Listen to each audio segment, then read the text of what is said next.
Hi everyone, welcome to my channel. I'm asking you for understanding because there's some crickets somewhere around. I don't think it's in here, but I definitely hear them. It's annoying. But let me get this video going. I'm going to read you Romans chapter 1, just a portion of it. Romans chapter 1 it's in all its entirety is really, really good.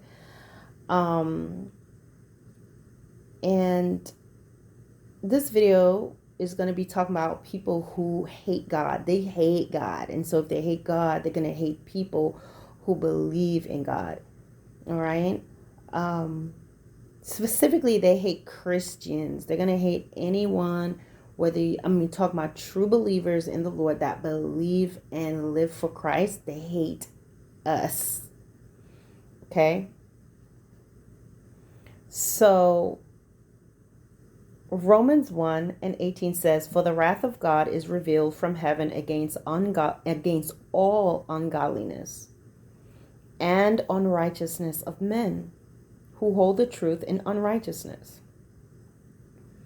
So the wrath of God is revealed from heaven against all ungodliness and unrighteousness of men.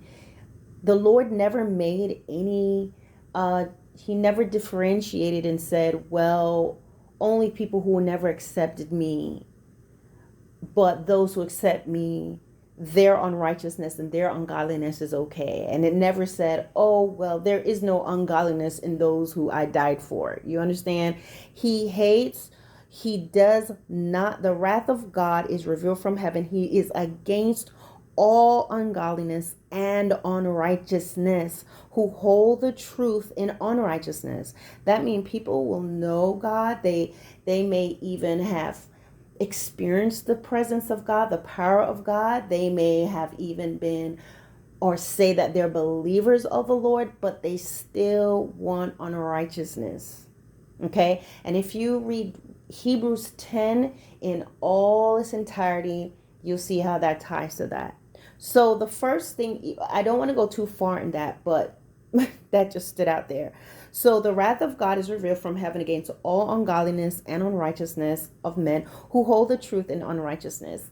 At the core of every human being is a knowing of who God is. Some people, when they want to explore other things, they'll say a higher power. They don't want to acknowledge God. They don't want to believe in that. But nevertheless, everybody has a knowing that we are not alone in this world and that God exists. Okay? Now, we're going to talk about this.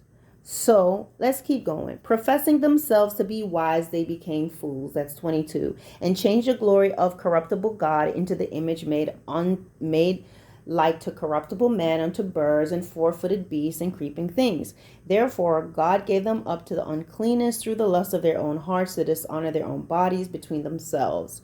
Okay, who changed the truth of God into a lie and worship and serve the creature more than the creator, who is blessed forevermore. Amen. So people in all their wisdom, especially, they get to school and they start taking philosophy classes and they start taking all these different things. The more educated people get, the more you will get courses and things that will cause you to really question what life is, different gods. You learn so many different things when you're in school. And so you become smart, you become wise, you wrote that thesis, you wrote that paper, you did great. And then all of a sudden you starting to go, I don't know. Now you want to take on God, okay? But because some people get so smart, they get so wise, they really begin to think that they know everything. When in fact, in the eyes of God, they're fools. Okay. And so they change a corruptible image of God into the incorruptible God into an image made to corruptible man. So what some people will do is try to take God off the throne and say, he is not God.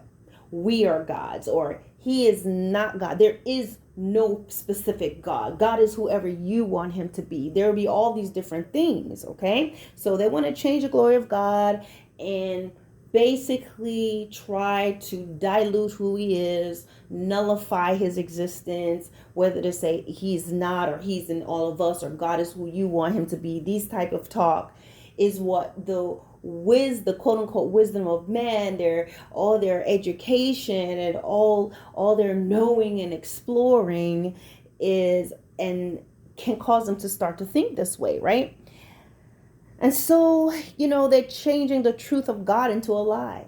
You understand that? They change the truth of God into a lie. So, whether they are Christians, people who say that they're Christians or believers, that's turning the truth of God into what they want it to be, or people who don't believe in God and they're going everything that happens in the universe, they're going to explain to you how it was an explosion that created the earth, okay? Because they don't want to believe that God created, so they're going to give you something else.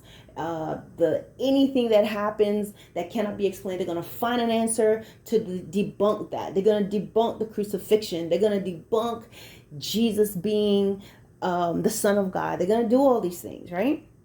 It's all a lie. It's all a lie. Okay, they're gonna debunk hell. There is no hell. They're gonna debunk. What else does the Bible say? Oh, Jesus is gonna come back. That's not gonna happen either. So this is what's gonna happen. The Bible says that God hates sin. Well, you're gonna have people that's gonna be telling you, oh no, that's not true. It's something different. So if we keep going, guys, you have people who are haters of God. And if you go down to verse 30, it says it all right, so basically, let me go back a little bit. So these individuals who's changed the truth of God and they're holding the truth of God in unrighteousness, God turns them over to what they're going to have is a reprobate mind. And so when people turn against God and they want to believe what they want to believe, or they want God in increments and portions and in emergency cases, or having God their way, he's no longer the King of King, but they treat him like he's Burger King where you can have it your way. They become filled with unrighteousness, and unrighteousness is going to open them up to fornication and wickedness and covetousness and malice and all the stuff that verse 29 through 32 talks about. Okay, so people whose hearts are turned against God and do all the things that I just described, they're going to reach a place where, because their hearts are filled with all these things, because they are denying God, they're going to be turned over to a reprobate mind. As a matter of fact, let's go back to 28. It says, and even as they did not like to retain God in their knowledge, they're rejecting him. God gave them over to a reprobate mind to do those things which are not convenient. So, okay, you don't want to believe in me. I've given you multiple chances. You've been living so many decades. You continue to behave this way. Okay, I'll turn you over to what you want. And so that will open up a person's heart and mind to do the unthinkable. Okay, and one of the things is that's going to happen. They're backbiters. Okay, not only backbiters, but they're haters of God, and they're spiteful and proud and boasters and inventors of evil things. So let's talk about the haters of God. Okay, I really want to focus on that part. Haters of God. It's like Nebuchadnezzar. Remember, he didn't hate God, but his pride would get him in trouble a lot, and then he was debased. But God had his hand on him regardless, because he was going to be in the state for 7 years, and then he's going to learn his lesson, and he's going to look up and give God praise, and then he'll be restored again. But there's some people, that's not what's going to happen to them. It's going to be utter destruction, because he would have given them their opportunities. They probably would have had somewhat of a Nebuchadnezzar experience in some ways, maybe not to that degree, or maybe have lost everything, and God brought them through, whether they acknowledge him or not, and they continue to do certain things. So you have haters of God. And what these individuals do, there's some people that maybe some things happen in their lives, and they have this, they feel hurt, right? They felt that God rejected them, and there are things they don't understand. But then you have others who they hate God. That means they are cursing him. They're doing everything to go against him, based on whatever may have happened to them. They don't care to hear God's voice. They don't want to hear anybody else talking about it. They will do things against the children of God. They hate. They will either kill them, fight them. Just they will have something, a hot and personal hatred for anyone who believes in the Lord. Okay, anyone who talks about God, and they hate God, and they'll fight against God. But I want you to know that anyone who fights against God is not going to win. I want to talk with you about a lady I was reading about. I forgot her name. I think her last name was O'Hare. Can't remember her first name. But this woman is the one who is responsible for getting prayers out of the schools in America. Okay? Now, she wasn't saying it should be optional. She wanted out. So it was more than just her having a problem with her child having to do the daily prayers and things of that nature. She just wanted it out of schools. Okay? I'm not saying if look, if I'm not saying it would have been, I believe in prayer, right? But she was not trying to just say, look, I think that a child should have the option if they want to participate or not. Not saying that's necessarily good, but I'm trying to show you that wasn't her thing. It was not anything to do with her child. She wanted to make a decision for other people. She wanted to override. She wanted to get rid of prayer. And she succeeded. She took it all the way to the Supreme Court, and laws were passed where prayers were no longer in the school. She had actually grew up, if I understand, in somewhat of a Christian household, and then she went away from that, and she went to law school, and she used her skills as a lawyer to fight. And she said something interesting. They quoted her saying, she loves a good fight. And she said she loves a good fight, and fighting against God and his spokespersons,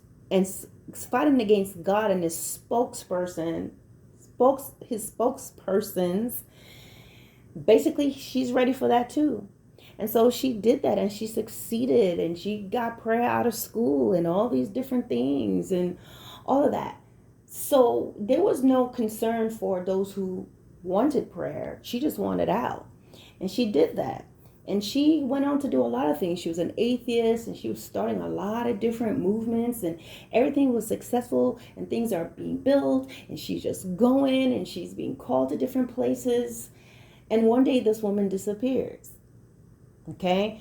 First they thought that she ran away and with the money and all this stuff. But it turns out she had hired someone who was actually, he had murdered before. And let me say allegedly for safety purposes. Allegedly, the story out, she hired this guy. It turns out she fired him because he had stolen, I believe, over $50,000 from, the organization. And he retaliated. So it was him and some other guys retaliated, kidnapped her son, kidnapped her granddaughter. I don't know the age of the granddaughter. Took them somewhere, kidnapped them to get some money, and then when they got done, I don't know how they died, but basically her and her son and her granddaughter were all dismembered, or at least very she was dismembered, okay, and buried on a ranch somewhere in San Antonio. Happened in San Antonio, y'all. San Antonio, Texas. And I want you guys to understand something. Some of y'all would say, so you trying to say, that's exactly what I'm trying to say. When a person turns against God and being a hater of God and hater of his people and just going against God and being defiant, saying, she's prepared to stand, she's prepared to fight against God and his people. Nothing good comes out of that. Nothing good comes out of it. There are lots of people, they hate God and they hate anything to do with it. Ironically, the ones that hate God and they hate everything about the gospel, they keep going to channels or they keep going to places, and they provoke their people at the job for listening to their Christian content. They will come to your space and aggravate you. And people have an option to do what they want to do, but there's going to be consequences. You see, a lot of times people don't understand that not everybody that's against God will necessarily die in that way or in that fashion. There are people who will live long, atheists or haters of God, killers of Christians. They will live for a long time. They'll live a long time. Okay? But their end is in another realm. They may die in their sleep and everyone's just mad because this man who was so horrible died in their sleep and in peace. No, but you don't know what's going on the other side of things. You see, sometimes people would question God and say, this person's done some horrible things, and yet they still lived this life, and they had houses and they had cars and they were successful. What is God thinking? What's God doing? Guys, this is just the basic stuff that God does. Go make sure you eat, you have what you need. Okay? But eternity is something altogether different.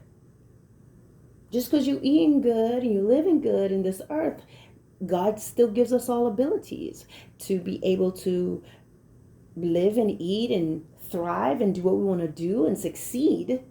But that has nothing to do with, are they going to enter into the kingdom of heaven? Okay?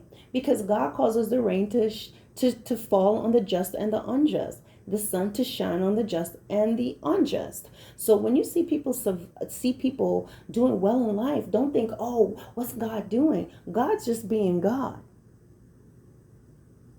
But one thing he's not going to play about, and there's going to be no negotiations on, is whether you're going to enter into eternity. If you didn't choose him and you lived your life with all your picket fences and hating God and saying whatever, and you continue to thrive and you did good and you built this and you built that, that has nothing to do with the kingdom of heaven. And I think that's where people get that mixed up. You see people who are doing all kinds of evil and doing all kinds of wrong, and you're looking at them getting stuff in this world and you think, oh, God must be blessing them. No, God is God. Everything that God provides, our gifts and our talents, those things are going to work. You're smart, you went to school, that's going to work. But that has nothing to do with eternity and where you're going to be. Individuals who seem to be thriving and doing well while cursing God, that ain't got nothing to do with heaven. Heaven and earth is going to pass away. This world is going to pass away. All this stuff that we look at and think, oh man, they're getting the good stuff. No, they're getting the temporary stuff. God ain't studying that. He's not sweating that stuff. He knows this stuff is temporary. He knows they're getting what Matthew 4, the saint was talking about, the kingdoms of the glories of this world. They're getting that stuff. They're getting the markdown stuff, the stuff that's not going to last. Okay? But he always gives us an opportunity to know him. So thriving in this world has nothing to do with the gates of heaven and standing before God and where the soul goes after it's passed through the life of luxury. But I wanted to say this about the dangers. You know, if there are things you don't understand about God, I will always say, just try to figure that out. Ask him to give you that revelation. Before you curse God, before you say things, before you flip God the bird, before you get in the habit of calling God out his name and saying all these things. Because guys, it's dangerous to do this. It's so dangerous. And God is so... His wrath is of such that you get like millions of chances. He wake you up anyway. You cursed him, he woke you up again. Be very afraid of that. People who are cursing and killing Christians and they still got to go to sleep and woke up the next day. That's interesting. How does that happen? Hell is that serious, guys. The wrath of God is that serious that even if you do something wrong, you're going to get another chance. You get another chance. You're going to get another chance. You're going to get another chance because it's that serious when he's done. When your time is up, there is no more conversation because none of us can say, God, you just gave me like an hour. What's people going to say? Lord, you gave me exactly 40 years to get it right. What are they going to say? Lord, you gave me exactly 60, 70 years to get it right. I mean, that does not sound good, does it? So no one is going to be without excuse. No one is going to be able to say, Lord, you did not give me the opportunity. You did not give me the chance. But cursing, it's better to, the word of God says, as the heaven is higher than the earth, so are my thoughts and my ways higher. It's better to, there's certain things we may not understand. And that's what I had to come to in my life, to say there are things that I don't understand. And I ask God to show me just show me the truth. God, I don't understand this. I don't understand this XYZ, blah, blah, blah. Can you help me to figure that out? Can you show it to me? No matter what I don't understand, or sometimes I could be disappointed in something, I've learned not to turn away from God as I may have done like years ago when I didn't know about a relationship and that God would really answer me. I would make assumptions and run with what I felt, which will be to shut the door. But man, did I not know how I was literally walking over the coals of hell and God was still protecting me. So here's this lady that I'm giving you an example of who, cursed. She wasn't cursing God as far as I knew, but she had an agenda and it worked. And she got prayers out of all the schools in the United States. And this was a big thing. And she was encouraged to do more. And she was willing to fight against God. She uttered it out of her mouth. And guys, her end was terrible. And I truly believe that while this happened, and everything I believe is when you do certain things against God, there's going to be wrath and judgment against you. When you are just against God, when you hate God, you open up yourself to the powers of darkness. When you hate God and you hate people of God and you want to go against them, anyone who does that, it's not only do you go against God, but you open up the gates of hell towards you.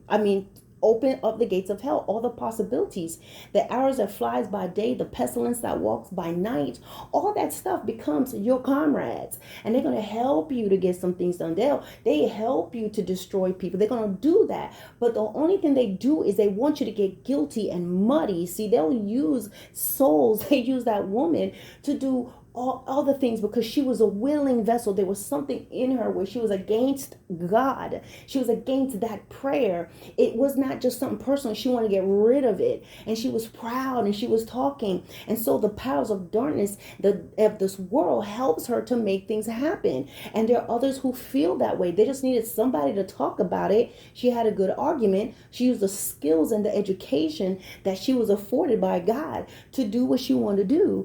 And she went against him. And that opens you up to the powers of darkness who says, look, she's been a willing participant in all of this. Let us have her.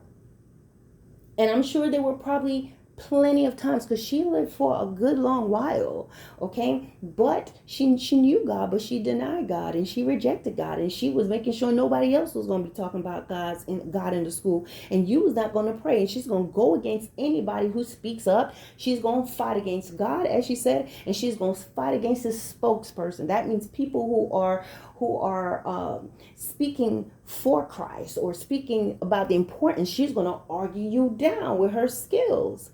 And then she ends up hiring a killer. She ends up hiring a murderer. But I tell you what, when you do certain things, guys, it opens up doors. It opens up doors where it's like there's a time set and someone comes into your life that's dark, that has a purpose. And during that time, hey, she's been around this murderer this whole time and nothing happened. The Lord was protecting this woman even with this murderer right there. And so she continues on doing whatever she's doing. And then something happens. It's ordained that this killer is going to get an idea to steal. And then it's ordained that she is going to find out. And then it's ordained that she is going to discover it and fire him. That's going to set her judgment and her punishment into motion. The devil sets you up after he uses you to do whatever he wants to do. When you reject God, God's going to step back after a while. You keep cursing him, he's going to step back. You talking crazy, you talking smack, you're going to open up the powers of darkness. So there he is. The murder is there. And the powers of darkness go, why don't you try to steal some money? And then the power of darkness going to go, you know that he stole money, right? And then she's going to fire him. Then the power of darkness go, you need a killer. And then the power of darkness talks to this person who stole the money. He's going to get with some other people that's similar. And then they're going to say, hey, I've got a ranch. I got the place. Let's get her. Let's kidnap her. Let's do this. Let's do that. And what happens? Well, I'm not sure. Did she call out on God at that point? Probably not, because she's a tough cookie.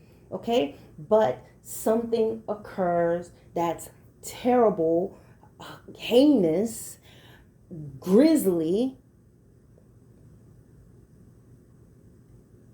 because guys, when you go against God, and I know that there are other things of people who have spoken against God and cursed God, and within maybe weeks or even days they have died horrible deaths.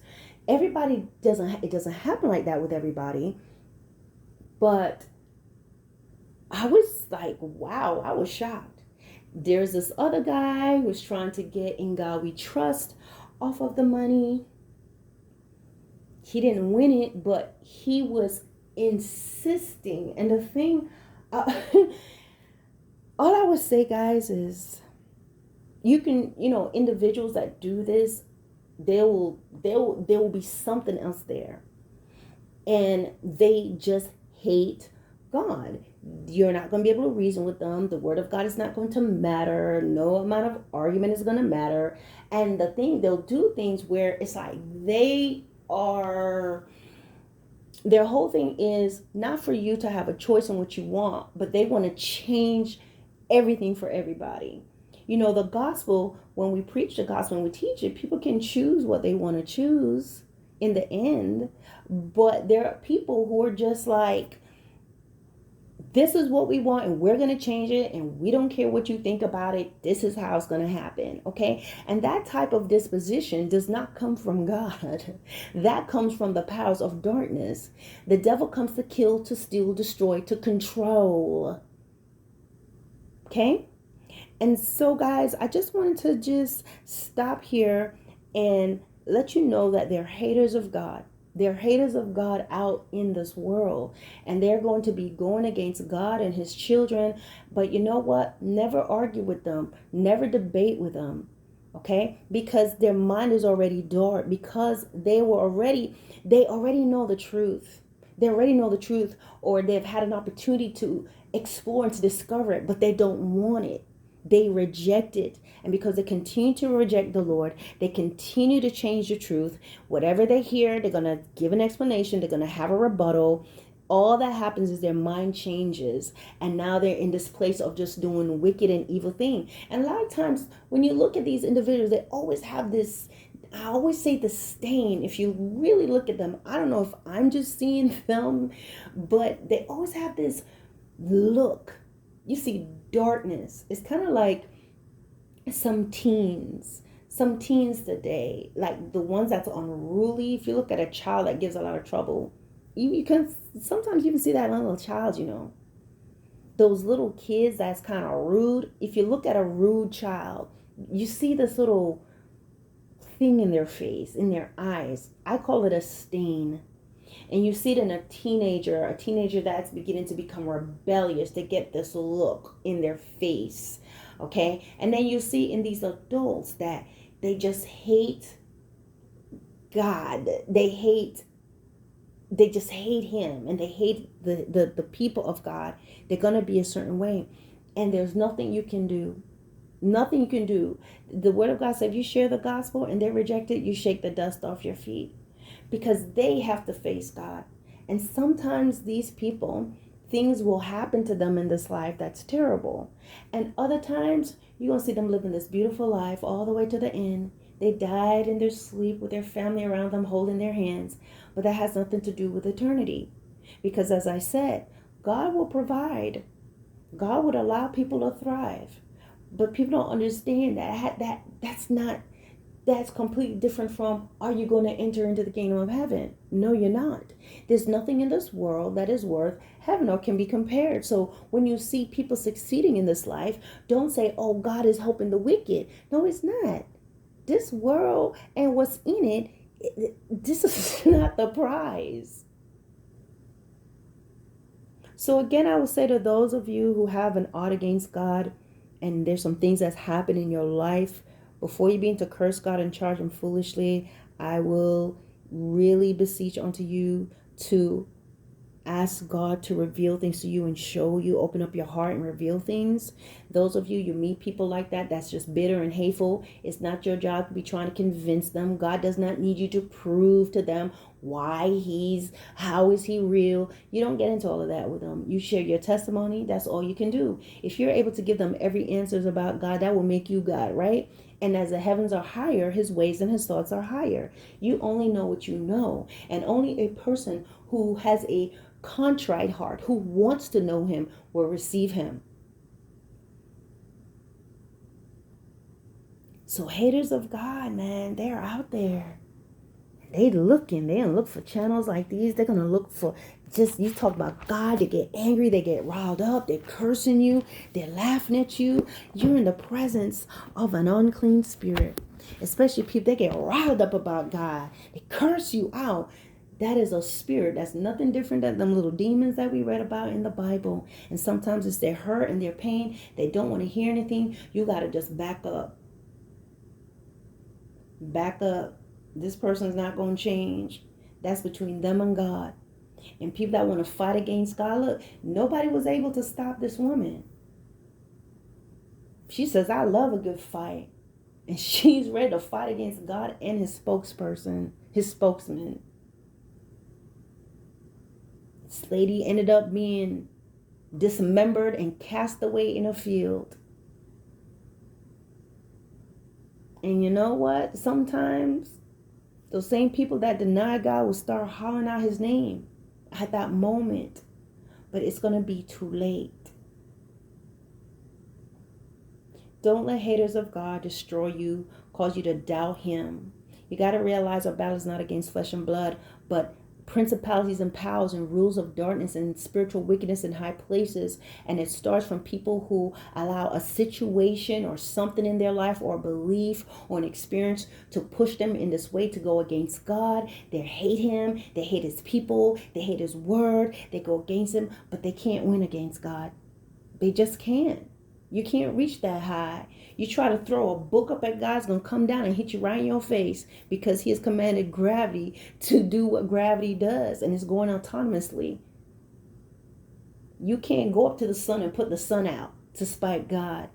It's never going to happen. So guys, I hope this video makes sense. I will say go ahead and read Romans 1. It is very, very interesting. And thank you for watching, and God bless you.